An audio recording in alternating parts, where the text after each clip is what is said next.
quero que a gente abra a palavra de Deus em Gênesis capítulo 12. Capítulo 12.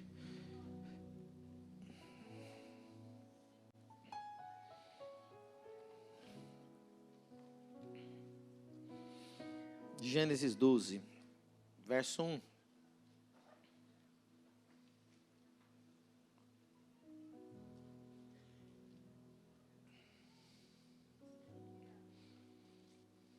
Ora, o Senhor disse a Abrão: sai-te da tua terra, da tua parentela e da casa de teu pai, para a terra que eu te mostrarei. E far-te-ei uma grande nação, e abençoar-te-ei, e engrandecerei o teu nome, e tu serás uma bênção. E abençoarei os que te abençoarem, e amaldiçoarei os que te amaldiçoarem, e em ti serão benditas todas as famílias da terra. Amém? E o verso 7.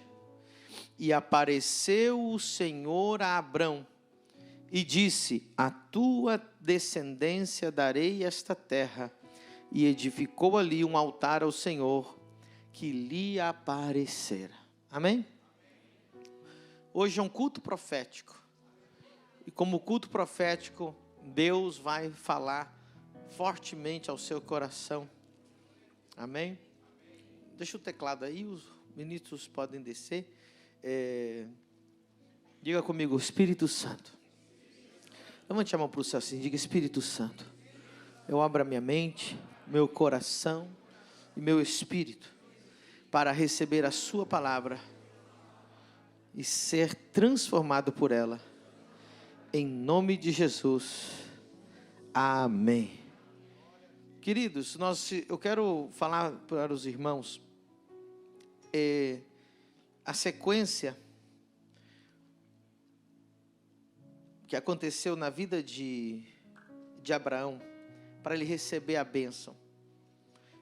Eu quero que vocês vejam, que muita gente está um pouco perdida. Toda hora alguém: pastor, preciso de direção, quero saber o que eu quero fazer, o que Deus quer para mim fazer. Eu tenho promessas. Quem aqui tem promessas de Deus?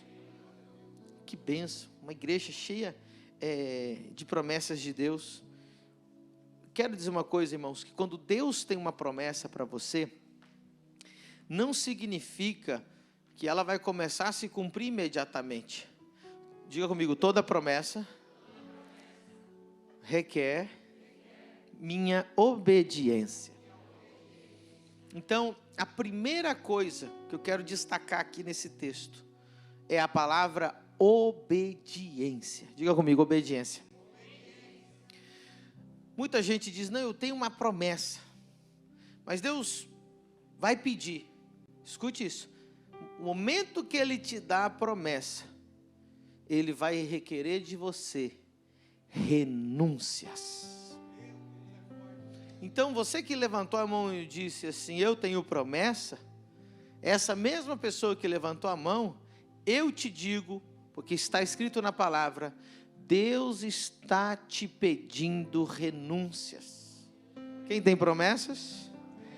Então diga assim: Deus está me pedindo renúncias. E muitos são os chamados, mas poucos os. Ou seja, o primeiro passo para você ver a promessa de Deus se cumprir na sua vida é renunciar. E isso exige obediência. Então, Deus disse para ele: Abraão, primeira coisa, sai-te da tua terra, sai da tua parentela, sai da casa do teu pai. Olha o tanto de condições que Deus pôs. Sai da tua casa, da tua parentela, da casa do teu pai, e para a terra que eu te mostrarei. Sabe, irmãos, a primeira coisa que eu quero te falar de renúncia aqui: ninguém vai conseguir as promessas de Deus convivendo com pessoas que não honram a Deus. A primeira coisa que você precisa renunciar hoje é estar no meio de pessoas que não edificam a sua vida espiritual, não edificam a promessa de Deus na sua vida. Houve um momento que Deus falou com os discípulos e disse assim para os discípulos: passemos ao outro lado. E diz a Bíblia: e despedindo-se das multidões, entraram no barco. Para chegar ao outro lado, você precisa se despedir das multidões. Hoje em dia, nós estamos ouvindo pregações do Evangelho, que você pode ter tudo que Deus quer para você, sem renunciar nada.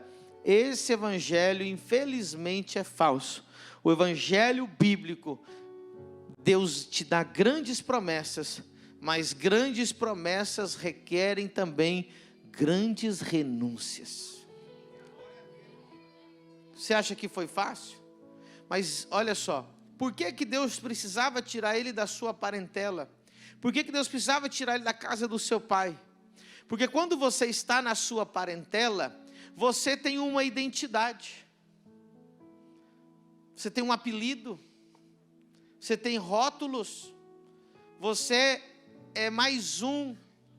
E às vezes você convivendo com aquela parentela, essa imagem que eles têm de você, não permite que você veja a imagem que Deus tem para você. Então, enquanto Abraão estava com Terá, que era o pai dele, ele era o filhinho, oh meu filho, meu filho, meu filho, meu filho, né? E sempre a mesma coisa, mas Deus queria que Abraão saísse debaixo da cobertura de Terá, que era o seu pai, para entrar debaixo da cobertura de Melquisedeque, que ia ser o pai espiritual de Abraão, que ia liberar o ministério de Abraão. E eu quero dizer algo para você profético nessa noite. Quem quer levantar a mão para receber? Deus te trouxe para essa igreja, te tirou da tua parentela, te tirou daquela igreja antiga, te tirou daquela cidade, te tirou do interior e te trouxe aqui e disse: eu estou te trazendo para estar debaixo de Melquisedeque, de uma nova paternidade, para te dar uma nova identidade. Assim te diz o Senhor. Aleluia. Obediência, renúncia, não é fácil. Muita gente quer, irmãos, os benefícios, mas não quer os sacrifícios. Às vezes você vê uma pessoa e fala: nossa, que pessoa rica, que pessoa que tem dinheiro, mas você não quer trabalhar 14 horas por dia, você não quer empreender, você não quer investir tudo. Às vezes você vê uma pessoa que tem o corpo todo malhado, e você fala: nossa, olha aí, mas você não quer passar 2 horas por dia na academia todo dia e comer direitinho, né? Às vezes você fala assim: nossa, que unção, eu quero ter essa unção, mas você não quer orar, não quer jejuar, não quer pagar o preço. Tem renúncia.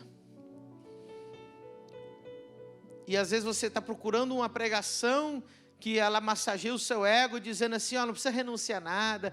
Já viu? Tem umas pregações assim: Jesus já fez tudo. Ei, Jesus já fez tudo para a sua salvação, mas você tem que fazer por onde para ter a sua unção.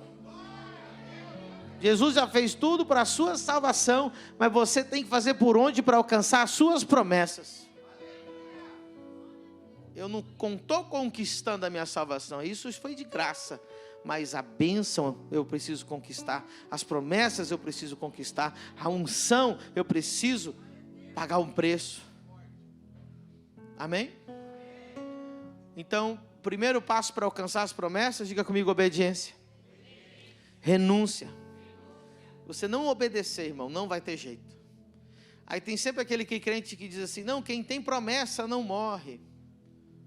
Eu não sei se isso está tão bíblico assim, né? A gente fala muita coisa que não está na Bíblia. Sabe, irmãos, o que a Bíblia diz é que a maioria dos crentes morre cheio de promessas sem ter visto a promessa. Não é porque Deus não quis cumprir a promessa, é porque a gente muitas vezes não faz a nossa parte de renunciar e de obedecer. E quando nós falamos de obediência, nós também falamos de constância. Diga comigo constância. Diga comigo fidelidade. Diga comigo lealdade. Fidelidade. Constância. Lealdade. Fidelidade. Mais uma vez, constância. Lealdade. Fidelidade. Isso é parte da obediência. Você está cumprindo a primeira parte para ver as promessas de Deus na sua vida? Eu vou aceitar como um sim de todo mundo e vou passar para o número 2. Amém? Pastor, qual que é o segundo passo para que eu possa ver as promessas de Deus se cumprir na minha vida? Diga comigo, fé.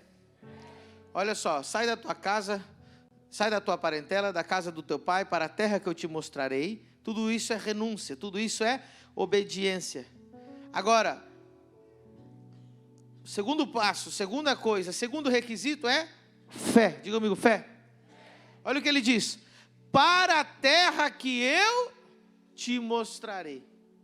Ou seja, Deus não... Irmãos, aqui que eu quero dizer uma coisa para você. Deus não vai mostrar claramente tudo que você tem que fazer, aonde você tem que ir. Às vezes você fica pedindo para mim orar para você, para mim te dar um destino muito claro, mas Deus não deu nem para Abraão, vai dar para a gente. Aí vai exigir o quê? Fé. Pastor, mas como que eu pago? Sabe, hoje eu conversei com o pastor Lázaro, que é o pastor lá da igreja Família do Reino Foz do Iguaçu.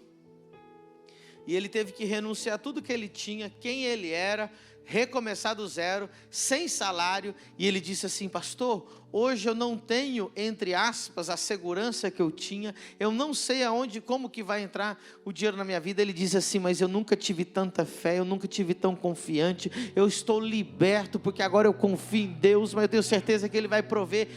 Está começando a viver pela fé. E ele se sente feliz. Ele diz: uau, sou liberto do medo. Quantas pessoas... Irmão, deixa eu dizer uma coisa: se você não está vivendo por fé, você está vivendo por medo.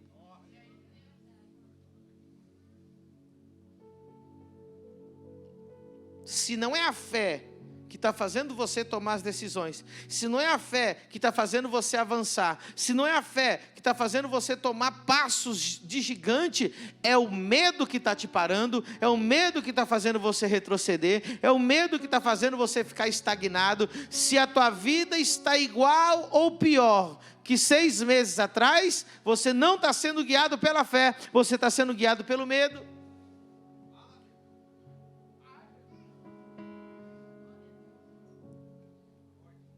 Vou repetir: se a sua vida não está sendo guiada pela fé, ela está sendo guiada pelo... Pensa, ou você toma decisões por fé, ou você toma decisões por medo. A fé, ela vai dizer sim e amém. Sim e amém. Quando Deus falou no meu coração, vou fazer uma lista de coisas. Deus falou: vai para o primeiro templo. Tem dinheiro? Não. Mas a fé diz o quê? Sim e amém. Aí os outros que não estão ouvindo a voz de Deus dizem: não, apóstolo. Aí o segundo templo, mesma coisa. Não, apóstolo. Um está sendo guiado pelo medo e o outro pela... Depois vamos construir o templo. Não, apóstolo. Mas diga que sim. Então você está dizendo sim, ou você sempre está dizendo não? Tem gente que está esperando, preste atenção. Eu estou esperando o recurso aparecer. Estou esperando em Deus. Já viu o crente esperando em Deus? E se é Deus que está esperando você fazer alguma coisa, você agir, chutar uma caixa de marimbondos?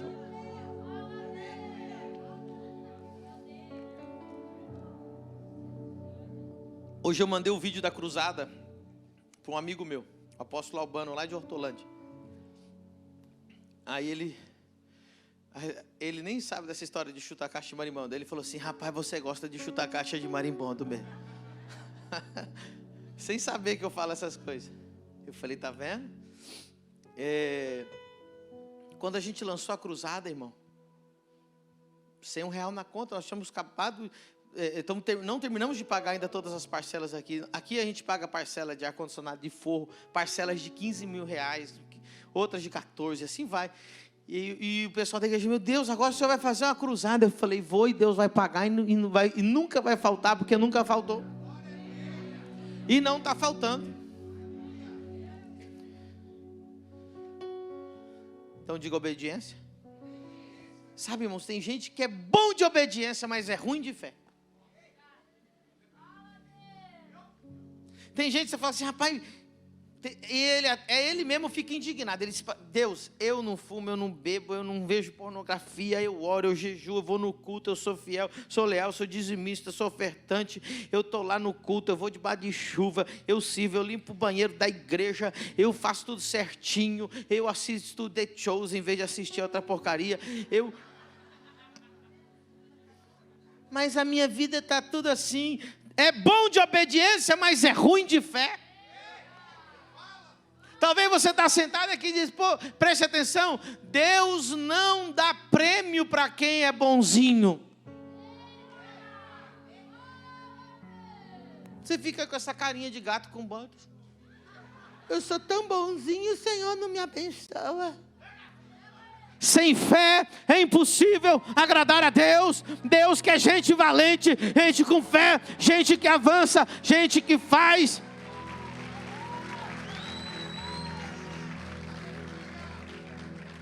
Então você tem que ser bom de obediência e bom de fé.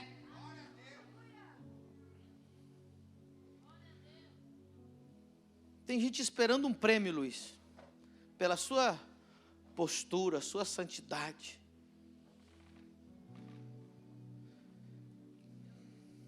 Sabe o que cutuca lá no céu? Não é a obediência, ela é o start. Mas a fé, irmão, é o que desata o céu na terra. Sabe, Davi era obediente. Ele honrava o pai dele, sim ou não? Não cuidava das ovelhas do pai? Vinha um leão, ele matava. Vinha um urso, ele matava. Ele cuidava, ele fazia exatamente o que o pai dele falava. Ele era obediente. Ele era um homem santo, ele era um homem que adorava a Deus. Mas assim como Davi, sempre tem um monte de gente obediente. O diferencial de Davi não era ser obediente. Não fique esperando um prêmio de Deus pela sua obediência. Davi foi lá, Davi era mineiro, foi levar queijo. Aleluia. Hoje eu comi um queijo, pensa. Davi, irmão, foi levar queijo pro pessoal lá na guerra, lá na batalha. Obediente. Mas Deus não premiou ele pela obediência. Sem fé é impossível. Sabe o que Deus faz, irmão? Deus põe um gigante na tua frente para ver o que você vai fazer.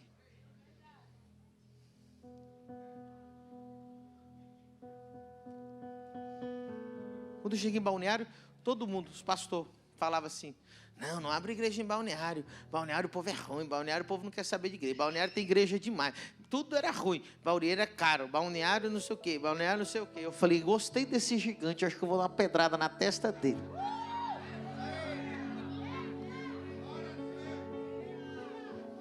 É difícil? Então é aqui que eu vou fazer.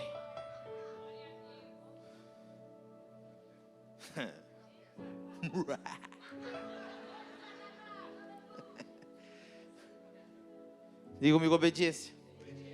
Fé. Quem quer ver a promessa de Deus? Então ele falou, sai da tua terra, da tua parentela, da casa do teu pai. Renunciou. Depois, pela fé, para a terra que eu... Sabe por que eu estou hoje aqui? Porque eu tomei um passo de fé junto com a minha esposa. Minha esposa é uma mulher de fé. A gente estava lá na Espanha, país de primeiro mundo. A gente tinha tudo. E Deus falou com a gente, sai, faz as malas. E a gente ficou 2 anos sem ter moradia, irmão. Viajando com as malas, o Brasil inteiro, o mundo. Fomos parar até nos índios lá do Mato Grosso. tentando descobrir qual era a terra que Deus ia falar para a gente, até que a gente pisou em Balneário Camboriú, e Deus apareceu para a gente e disse: essa terra darei a ti e a tua descendência. Mas se a gente não tivesse saído pela fé,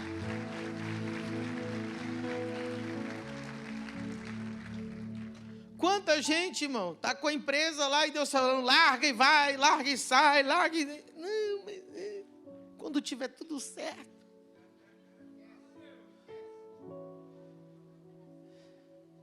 O cara vai morrer e o negócio não vai ficar bom, irmão.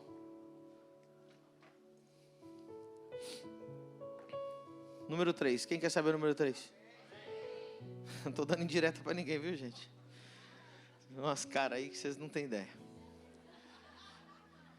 O pior é que você fica pensando nos outros, pensa em você, viu? Para de olhar para eles, Isolete. Vai que Deus está falando com você também. É bom ficar, o fulano tinha que fazer. E você, se Deus está falando com você? Irmãos, eu creio que ainda esse ano muita gente vai chegar para mim e falar: apóstolo, eu quero ir para a África. Eu quero ir para o Maranhão. Eu quero ir para o Rio Grande do Norte. Eu estou pronto. Qualquer lugarzinho que eu morar lá tá bom. Eu quero ver a glória de Deus. O dia que você expulsar um demônio, irmão, você vai ver o que é o prazer. O dia que você vê uma cura, você vai ver o que é prazer. O dia que você fazer a pregação lá e ver as almas se rendendo. O dia que você vê a vida ser transformada. Ah, irmão, não tem preço. Sabe qual é o meu salário? Sabe qual é a minha recompensa? Não é o dinheirinho que entra na minha conta para pagar minhas contas. O meu salário, a minha recompensa é ver almas transformadas. Sabe, irmão, eu tenho o prazer de subir aqui, porque eu olho para muitos que estão aqui. Eu sei como que era a vida dele. Eu sei como chegou aqui. Eu olho ali e falo: ele tem um ex-cego ali. Eu olho ali e falo: ali tem uma ex-pessoa que era promíscua, um casamento destruído, agora está santo.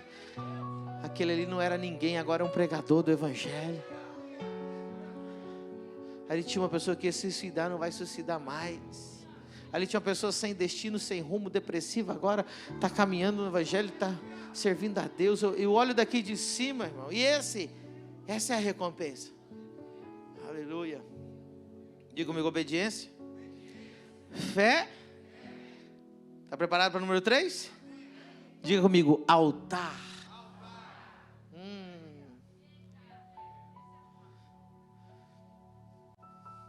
Verso 7. E apareceu o Senhor a Abrão e disse: a tua descendência darei essa terra. E o que Abraão fez? E edificou ali um altar ao Senhor que lhe aparecera.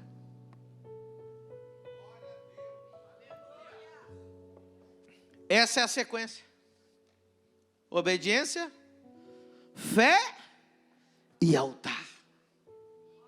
Deus precisa hoje que você restaure o altar na sua vida. Pergunte para mim, apóstolo, o que é um altar? Altar é um lugar de adoração. Como está o seu altar? Tem gente que não tem altar.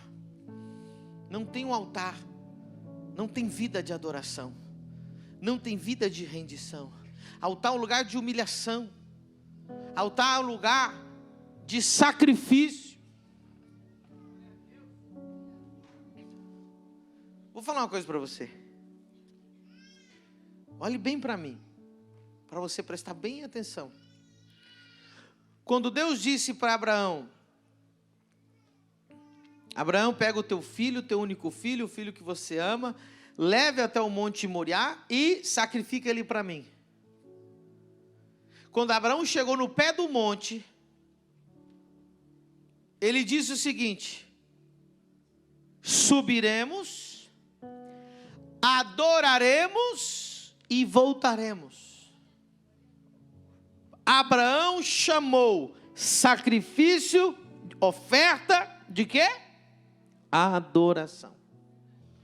A primeira vez que aparece a palavra adoração na Bíblia foi quando Abraão subiu ao monte para entregar o filho dele. Tem muita gente que acha que adoração é cantar. Mas não tem maior adoração do que levantar altar, do que entregar sacrifício a Deus, do que levar ofertas que honram o nome do Senhor.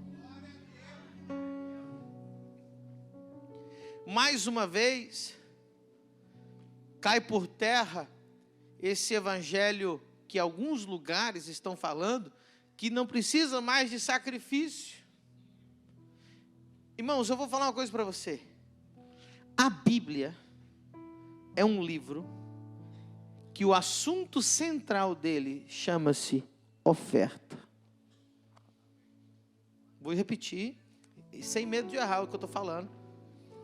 20 anos que eu estudo teologia. O assunto número 1 da Bíblia, a Bíblia inteira, o assunto central chama-se oferta. Um dia uma pessoa quis confrontar e falou, nada disso. O assunto principal é Jesus. Eu falei, uma oferta pela sua vida, sua ingrata.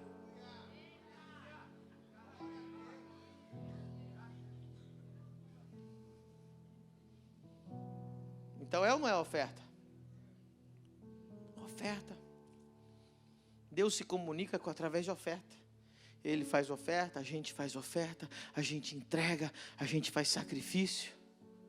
Deixa eu falar uma coisa, irmão. Se você não fizer ofertas e sacrifícios a Deus, você vai fazer para mamon.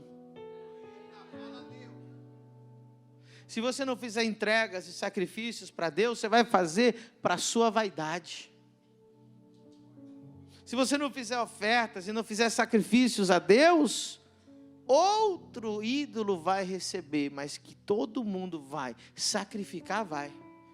Tem gente que faz ofertas para o seu hobby, faz ofertas para a sua vaidade, faz ofertas, faz altares a outros ídolos, não medem consequências financeiras para coisas supérfluas, mas nunca levantou um altar de oferta, de sacrifício ao Deus Todo-Poderoso.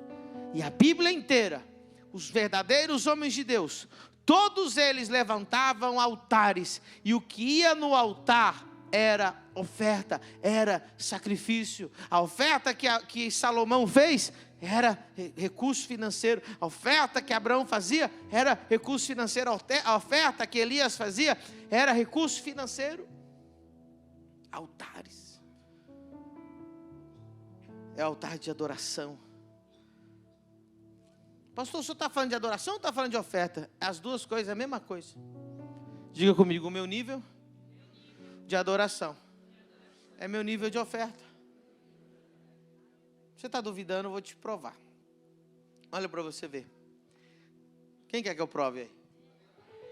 Aonde está o teu tesouro, ali está o seu coração. Pastor, não entendi ainda. Isso quer dizer que aquilo que mais você ama é onde mais você vai colocar o seu recurso financeiro. Tem gente, irmãos, que ele vem na igreja. Quem aqui já evangelizou um católico? E você vai falando de Jesus, ele acha lindo. Lindo? Nossa. É verdade. Nossa, lindo. Aí quando você fala assim, mas não pode adorar a Santa Maria, né? Não mexe na minha santa. Você estava falando tudo bonitinho até agora. Agora quando você falou da minha santa, agora eu não gostei. Mas você não pode idolatrar a imagem. Não fala do meu São Jorge. Não fala de São... Quem já viu alguém assim? Você sabia que tem um monte de gente assim na igreja? Pastor, fale de Jesus, fale da cruz, fale de salvação, mas não mexa no meu Deus chamado dinheiro, que eu já estou me incomodando. Eu vou embora dessa igreja porque está falando do meu santo. Está mexendo no que não gosto.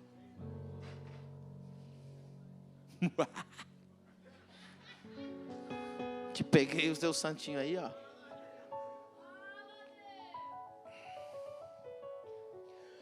Altar, entrega.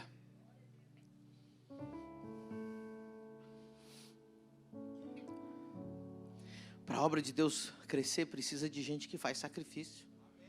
Sabe por que está tendo a obra lá no Maranhão, pastor?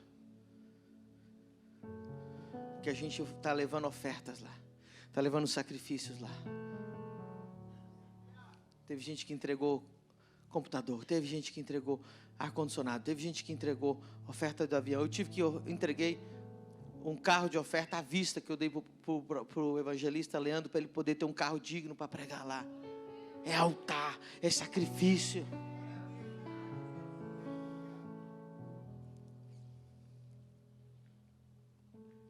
Quando eu fui lá para Angola abrir uma igreja, nenhum empresário disse: pastor, a gente vai... Não, tive que pôr sacrifício, tive que fazer oferta para me poder ir lá, para poder ver, para poder transformar vidas. Aí alguém podia dizer assim: pastor, por que você não pega esse dinheiro e compra um carro novo? Por que você não pega esse dinheiro e tira umas férias legal? Ei, o meu dinheiro está onde está meu coração. Meu coração está na obra, então meu dinheiro está na obra. Meu coração está no altar, meu dinheiro está no altar. Estou disposto a dar tudo por essa cruzada, irmão. Se ninguém ofertar, eu vou colocar o que for necessário. Mas vai acontecer. Vale mais uma alma para Jesus do que o mundo inteiro. Nessa igreja nós não vamos ter idolatradores de mamon. Nós vamos ter gente com altar, gente que ama a obra, gente que faz sacrifício. Aleluia. Você quer ver promessa de Deus na sua vida? Obediência, fé e altar.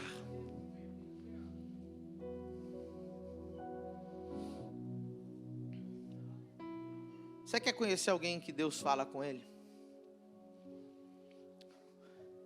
Vou falar uma coisa para você. Quem gostaria que Deus falasse muito com você? Se Deus falasse muito com você, você estaria lascado, irmão.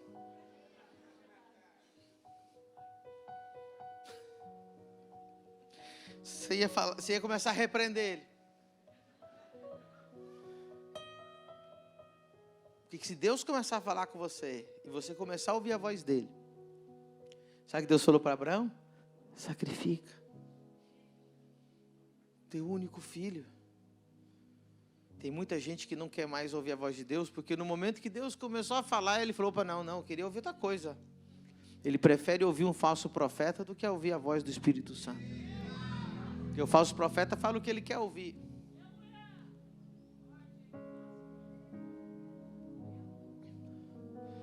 Hoje aconteceu comigo de novo. Estou lá no altar. Estou lá com um louvorzinho gostoso. Quarto de oração. Te amo. Te adoro. Aí Deus falou comigo: me ama? Eu falei: te amo.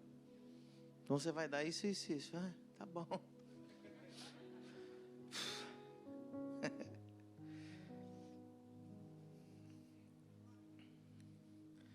Eu lembro que eu ia no sítio orar. Eu lembro que eu fui um domingo de manhã. Eu tinha acabado de assinar o contrato para essa construção. E não tinha dinheiro, não tinha nada. Aí eu fui para o sítio orar. Porque quando você chuta a caixa de marimbondo, irmão, você vai orar. Você não ora porque você não tem motivo para orar. Você não tem fé, você não tem nada para conquistar. A tua vida está inerte, não faz nada. Quem tem coisa para conquistar tem motivo para orar, para pagar preço. Arruma confusão para você ter motivo para orar, irmão. Assina um contrato, pega uma dívida aí, bem, vai para cima. Deus, agora, ou é o Senhor aparece na minha vida. Você não tem motivo para orar, irmão. Eu arrumo toda hora arrumo um motivo doido para me orar. Aí eu falei: Deus, agora eu sou doido. Eu assinei um negócio, a igreja pequena, uma construção, um balneário Camboriú, lá da prefeitura. Isso aqui tá doido, como é que eu vou pagar? Eu fui para o sítio orar. Aí quando a gente está em necessidade, a gente ora bem bonito, né? Ó Senhor, traga as riquezas do norte, traga as riquezas do sul, do leste. Aquelas orações bem bonitas. Anjos do Senhor, o teu é o ouro, tu é a prata. Eu orando bem bonito. E eu estava lá para ouvir a voz de Deus. Aí o Espírito Santo falou assim: oferta 100.000. Eu falei: está repreendido. O Senhor vai me mandar 100.000, é isso? Não. Falei: Deus, nem acho que eu tenho esse dinheiro. Vou conferir se eu tenho. Como assim, Deus? Está vendo? Às vezes você não quer orar, porque se orar, Deus vai falar para você fazer altar.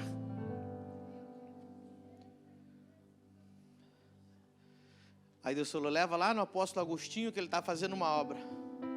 Você não quer a sua obra, então oferta numa obra. Falei, tá bom. Liguei para o apóstolo Agostinho e falei, apóstolo, estou indo aí pregar. Segunda-feira é culto de oração lá. Falei, eu vou pregar no culto de oração, manda os irmãos ir lá. Aí, a oração foi no domingo de manhã. Não tinha culto domingo de manhã ainda na igreja. Segunda noite, eu preguei na igreja dele. E falei para ele, no meio da pregação, no final da pregação, eu falei, Deus me trouxe aqui para fazer essa oferta. Estamos fazendo o Pix agora. Aí ele se jogou no chão, quebrantado. O senhor de barba branca se jogando no chão assim, quebrantado. Eu não entendi nada. Quando acabou o culto, ele veio e falou, filho, você não tem noção do que aconteceu. Eu falei, não tenho mesmo. Estou tão perdido. Eu queria tanto que Deus me explicasse essa situação. Ele disse assim, ontem de manhã, domingo de... Eu estava fazendo o que domingo de manhã? Deus me pediu quanto? Ele falou, ontem de manhã, a tesoureira chegou para mim e falou assim, está faltando 100 mil, nós estamos endividados na nossa construção, 100 mil, 5 parcelas de 20.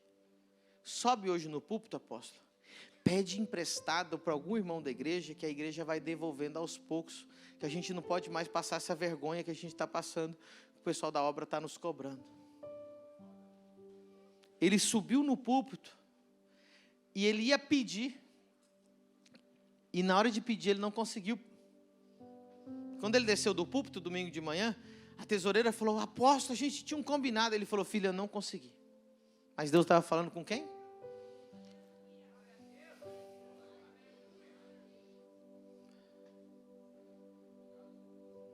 Deus não ia deixar uma autoridade, um profeta, um apóstolo, ficar pedindo emprestado. Deus está procurando gente que ouve a voz dele. É muito fácil ouvir a voz de Deus quando um profeta diz, prepara para receber.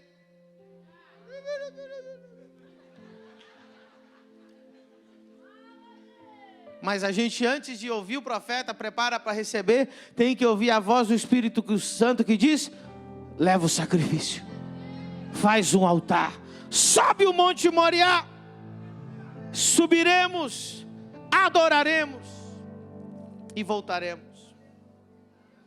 Abraão era um homem de fé. Ele estava levando um menino para sacrificar. Ele disse, subiremos, adoraremos e... Ele não disse voltarei, ele disse...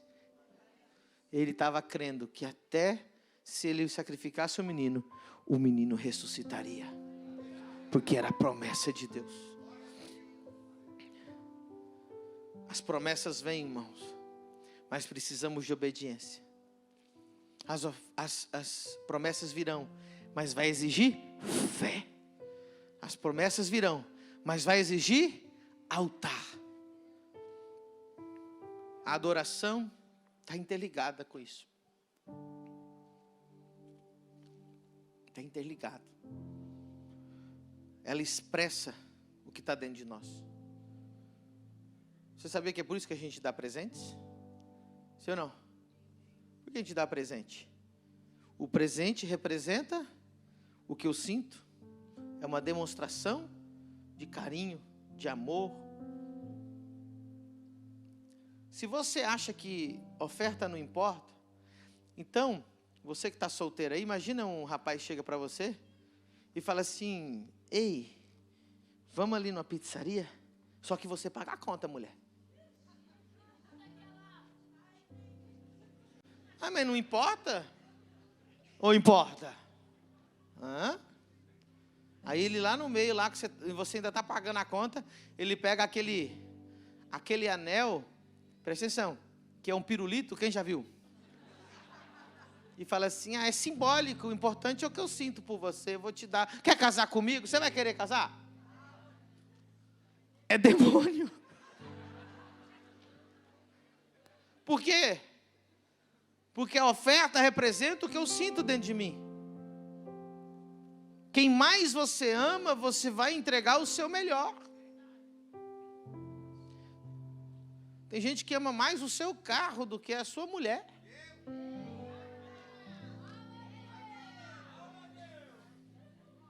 Ele compra lá um escapamento, não sei o quê, faz mais, para fazer barulho ainda, a desgraça. R$1.000. Aí a mulher diz assim, nossa, que vontade de comer um camarão. Não, não tem dinheiro. Por quê? O teu dinheiro está onde está o seu? Não quero arrumar confusão no teu casamento. Falando de adoração a Deus, amém? Quem ama a Deus? Sabe, irmãos, eu sinto que a nossa igreja é uma igreja de verdadeiros adoradores. Que a gente não adora só da boca para fora. Tem altar nessa igreja. E quem tem altar, meu irmão, o nome dele está lá no céu. Deus está lembrando. Deus não esquece do seu altar. Acho que você não entendeu, eu vou te explicar na Bíblia. Deus chegou, enviou um anjo para Cornélio. Disse, Cornélio, as suas ofertas têm subido diante de Deus. Deus tem lembrado de ti.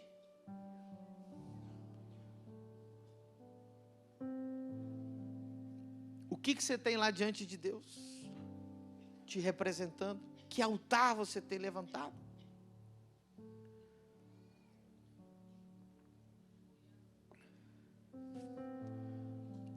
O apóstolo Paulo diz que nós temos uma conta.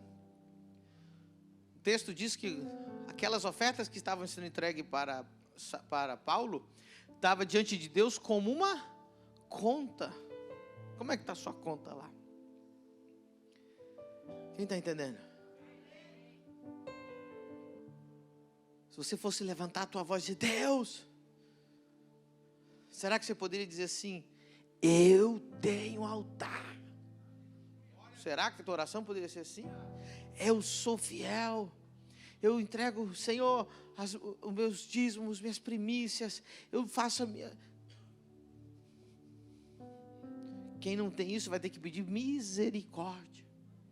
Deus vai dar misericórdia. Mas as promessas são para aqueles que têm altar. Que tem renúncia. Que tem fé. Que tem obediência. Quando você vê um irmão que Deus está exaltando, não fica olhando a parte que Deus exaltou.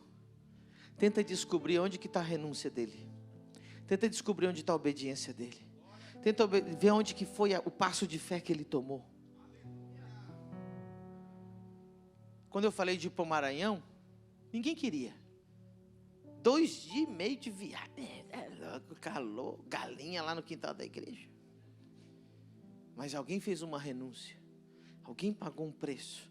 Alguém tomou um passo de fé. E ele não voltou mais o mesmo. Ele não é mais o Luiz, agora é um ministro de Deus. É um homem que ora por enfermos, é um homem que expulsa demônio, é um homem que prega a palavra. E já tem mais uma missão para mandar ele. Ah, mas o Luiz chegou agora na igreja. É, mas você não lava um banheiro, irmão. Tem uns vasos de porcelana aqui na família do reino que eu vou te falar. Você não... Já viu vaso de porcelana? Ninguém usa, né? Não é tão delicado que se encostar quebra. Então fica só na prateleira. Tem uns irmãos que ficam... Irmão, só fica na prateleira. Isso é prateleira aí, viu? Onde você está sentado. Eu gosto de uns vasos bruto. Daquele que dá para você pegar, se cair não quebra. Como é que é aqueles copos Duralex? Duralex, irmão. Cutuca e vê se é Duralex ou se já está... Ai, vê aí, dá uma cutucada aí. É Duralex? Você vai ver, não vê se tu é macho, irmão. Au! Esse sábado tem um ver se tu é macho, irmão. Quero ver os Duralex lá. Nós vai ser forte. E sabe como é que faz vaso, né, irmão? Tem que pôr na fornalha. Então os irmãos, eis-me aqui, Senhor Deus, põe na fornalha e racha. Quando você diz eis-me aqui, é para passar pela fornalha primeiro. Deus vai te apertar, Deus vai ver, sabe? Porque é só no fogo que dá para ver o que tem dentro de você. O fogo revela. O cara que faz anel de ouro, essas coisas, o que ele faz? Ele joga tudo no fogo. E o que é ouro mesmo está lá. O que não é ouro, quem está entendendo? Hoje você vem num culto profético. Eu vou repetir a primeira coisa que Deus falou. Você chegou aqui. Você está em Balneário Camboriú. Você saiu da tua casa, da tua parentela. Você saiu do meio daqueles que já te conheciam. Porque Deus quer começar uma nova identidade. Ele quer pôr você debaixo da unção de Melquisedeque. Vai destravar as promessas sobre a sua vida. Deus está vendo a sua obediência. Deus está vendo a sua renúncia. Aleluia. Deus está vendo os seus altares. Deus está vendo os seus sacrifícios. Aleluia. Deus está vendo a sua adoração. Agora, irmãos, eu estava orando ali à tarde. Eu sentia muito forte no meu espírito que essa igreja ia ser levada a outro nível nesse ano, irmãos. Mas outro nível em todas as áreas. Um nível de maturidade, um nível de unção, um nível de graça, um nível de riqueza, um nível de prosperidade.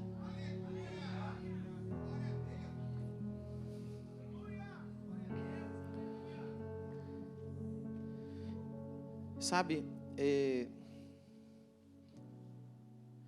estava analisando alguns ministérios. E eu falava, Deus, por exemplo, o Bishop Dag, quando estava o T.B. Joshua e o Benny Hinn e outros. Eu falava, Deus, lá tem uns caras que são tão prósperos, que faz umas ofertas tão grandes, né? Por que está lá? E aí Deus falou comigo nessa semana. Deus disse, porque Deus falou assim, preste atenção. Esses são os ministérios que estão indo mais longe, ganhando mais almas, alcançando mais pessoas. São esses que eu estou financiando. Deus falou isso comigo, pastor Adriano. Porque eu estava assim, Deus, por que tem tanto ministério que não tem ninguém próspero lá financiando? Ele disse, porque os meus grandes financiadores eu já coloquei no lugar certo. E Deus está colocando essas pessoas aqui, esses pilares financeiros aqui, porque nós vamos alcançar 50 nações.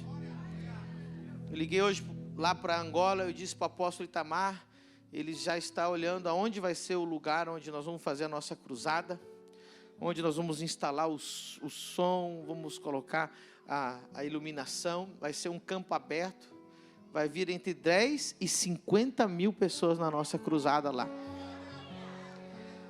Ah, pastor, como é que vai pagar? Tem uns bancos do céu aí que Deus está pondo dentro dessa igreja agora. Amém? Meu coração só está uma coisa, almas, irmãos. Eu ainda choro por almas. Vou falar uma realidade para você. Se Deus deixasse eu decidir, se eu não tivesse casado, não tivesse meus filhos, e tivesse que recomeçar, e Deus falasse, escolhe um lugar do mundo para você ficar o resto da vida, eu não escolheria aqui. Eu escolheria a África. De verdade. Aí eu falei, Deus, então por que eu estou em Balneário Camboriú? E o Espírito Santo falou algo muito forte essa semana comigo. Nós estamos no culto profético, amém? Deus falou, eu entreguei 2 unções para esse lugar. A unção das riquezas e a unção das missões. E Deus falou assim, você vai abençoar mais a África estando em Balneário Camboriú do que estando na África, porque ali você vai formar líderes e vai levantar riquezas e grandes ofertas, e você vai alcançar mais países do que se você estivesse lá.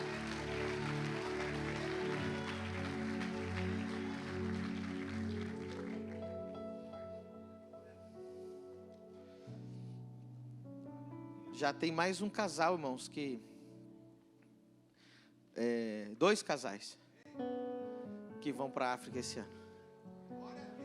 O primeiro casal é o Jared e a Laurinha. Cadê eles? Estão aí? Não? Fica em pé. O Jared está filmando ali. Laurinha está aí, não?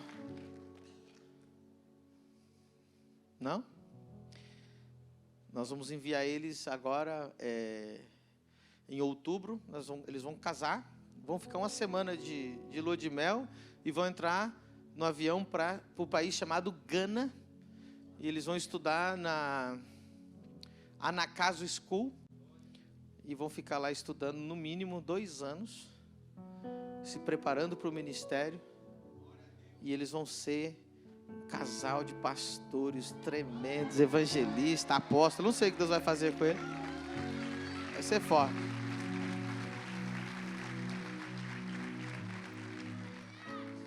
Inclusive, a obrigação de comprar as passagens dele é minha. Se alguém quiser ofertar, me ajudar, amém? Eu vou pagar, mas se alguém quiser fazer parte dessa bênção, só me procura e fala: apóstolo, me dá a oportunidade de ofertar as passagens de avião. Se nem quem puder, está garantido, tá, Harete? Fique em paz. E tem mais outro casal que eu não vou falar o nome, que não dá para falar porque tá cru ainda, mas estão se preparando. Quando eu estava lá na África, Deus falou para mim que eles iriam para lá. E já está começando as conversas. E já tem...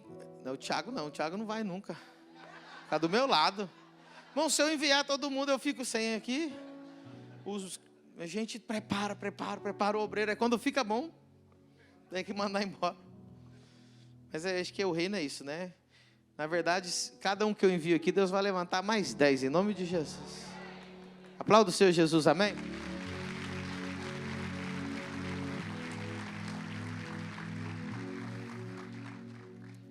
Irmãos, o evangelho é mais simples do que a gente pensa. O que eu quero fazer hoje, nessa noite, é o seguinte: tentar colocar no seu coração que você sonhe com as coisas de Deus. Eu estava comentando com o irmão sobre a igreja da Coreia do Sul. Coreia do Sul tem igrejas, é incrível, o país é cristão. Sabe, irmãos, muitos executivos da Samsung, muitos executivos da Hyundai são cristãos, multimilionários, e eles congregam nas igrejas lá na Coreia. E o coreano, a igreja coreana, eles jamais contratam pessoas para fazer limpeza na igreja. Para você ser considerado cristão na Coreia, você tem que orar todos os dias às 5 da manhã. E você tem que tirar um dia para você limpar a igreja. Então você chega lá na igreja da Coreia e o executivo da Hyundai, multimilionário, está limpando a igreja. Que é o dia que ele separou para limpar a igreja. Aí fazem muitas caravanas do Brasil para lá, para conhecer as megas igrejas que tem lá. E os pastores coreanos no púlpito dizem: olha, tem um grupo de brasileiros aqui. Eles não são crentes ainda, mas vão se converter. E não fazendo piada, não. E os brasileiros ficam assim: nossa. Porque eles dizem assim: crente que não ora, crente que não serve a igreja, ainda não é crente.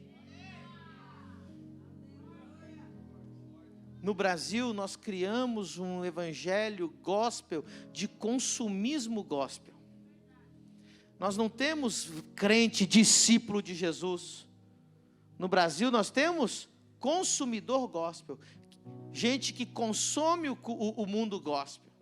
Ele vem no culto para receber uma palavra e ir embora. E ai de ti se pedir para ele limpar alguma coisa. Ai se você falar para ele fazer uma oferta. Ai se você tocar no santo dele, que é o dinheiro.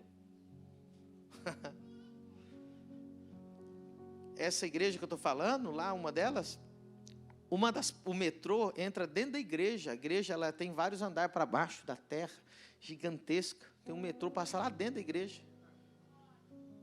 no centro da cidade de Seul. Você acha que aquilo ali foi construído com 10 reais dos irmãos?